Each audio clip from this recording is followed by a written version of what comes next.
എങ്ങനെ self controlling എന്ന് അറിയോ? ഞാനൊരു ഉദാഹരണം പറയാം.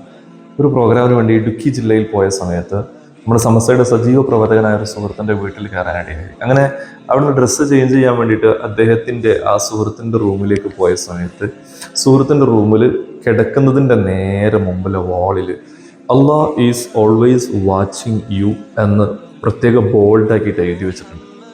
തൊട്ടപ്പുറത്ത് അദ്ദേഹത്തിൻ്റെ ഡെയിലി റൂട്ടീനും കാണാൻ പറ്റും, അദ്ദേഹത്തിൻ്റെ സ്ലീപ്പിംഗ് ടൈം ആൻഡ് വേക്കപ്പ് ടൈമൊക്കെ സുബിയുടെ കുറേ മുമ്പാണ്. അപ്പം ഇങ്ങനെയുള്ളൊരു സമയത്ത് ഞാൻ പ്രസുഖം മാറി കഴിഞ്ഞ ശേഷം എൻ്റെ കാര്യങ്ങളൊക്കെ കഴിഞ്ഞ ശേഷം ആ സുഹൃത്തിനെ വിളിച്ചിട്ട് ഞാൻ ചോദിച്ചു, ഇതെന്താ സംഭവം എന്ന് ചോദിച്ചു. അപ്പോൾ അദ്ദേഹം പറയാണ്, ഞാൻ കിടന്നുറങ്ങുന്ന സമയത്താണ് അധികവും ഫോണിൽ എന്തെങ്കിലും ചിലപ്പോൾ മോശമായ വീഡിയോസൊക്കെ കാണാറുണ്ടായിരുന്നു. അപ്പോൾ ഇത് കാണുന്ന സമയത്ത് ലൈറ്റ് ഓൺ ആണ് എൻ്റെ റൂമിൽ ഉണ്ടാവുക.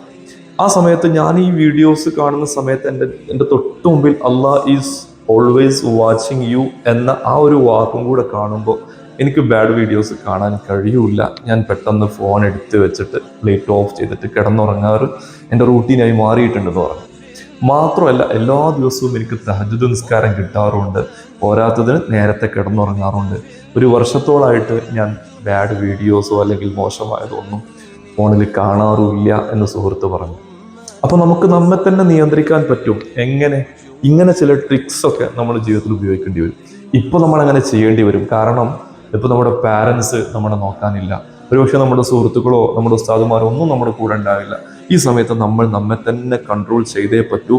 അള്ളാഹുവിനെ പേടിച്ചുകൊണ്ട് തഖ്വയോടുകൂടെ ഇഖ്ലാസോടുകൂടെ ജീവിക്കുക. അള്ളാഹുവെ തൗഫീഖ് ചെയ്യണ റഹ്മാനെ. ആമീൻ യാ റബ്ബൽ ആലമീൻ.